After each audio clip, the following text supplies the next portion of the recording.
রান্না করবা? হ্যাঁ, স্পেশাল এই যে মুরগির বুকের মাংস সিদ্ধ করে নিছি আর আলু সিদ্ধ করে নিছি। এখন এই রেসিপিটা কিভাবে বানাবো সবাইকে দেখাবো। আর কি রেসিপি? এটা হচ্ছে আলু চপ চিকেন দিয়ে। এটা হচ্ছে কিভাবে বানাবো সম্পূর্ণ এই ভিডিওতে থাকবে। বাচ্চারা সবাই রোজা আছে আর রোজার দিনে এই ইফতারিটা খেতে অনেক মজাদার।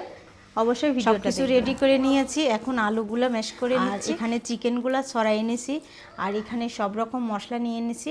এখানে পেঁয়াজ কুচি আর কাঁচামরিচ ধনিয়া পাতা, যেটা মেনলি লাগবে মশলাগুলো দেখাও একটু। আদা রসুন বাটা, শুকনো মরিচের গুঁড়া আছে, গাজর আর আমাদের শাহি গরম মশলা গুঁড়া। এখন দিয়ে দিচ্ছি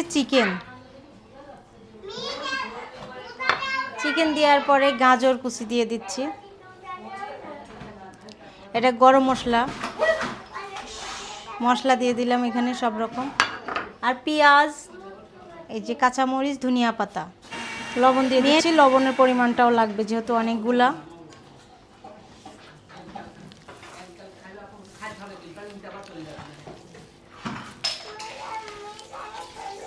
আমার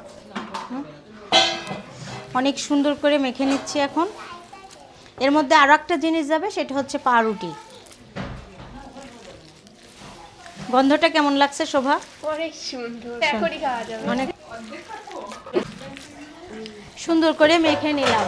এখন দিয়ে দিচ্ছি পাউরুটি। এখানে 5-6 টুকরা পাউরুটি আমরা গ্রাইন্ডার করে নিচ্ছি।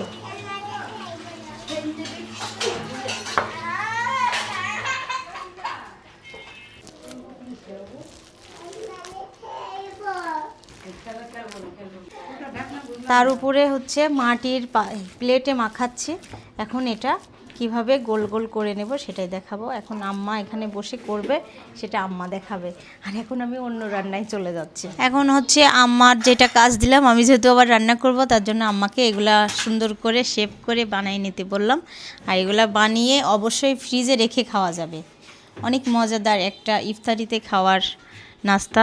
এই যে আলুর চপ কমপ্লিট হয়ে গেছে বানানো। এখন এগুলা ভেজে নেব। আর এদিকে চপটা কেমন ফুম্মা? এটা হুম, এটা কি আর বানালে এটা? হ্যাঁ হ্যাঁ, সেই কঠিন স্বাদ, অনেক মজা, একদম একটা অন্যরকম স্বাদ, অন্যরকম। স্বাদ। হ্যাঁ।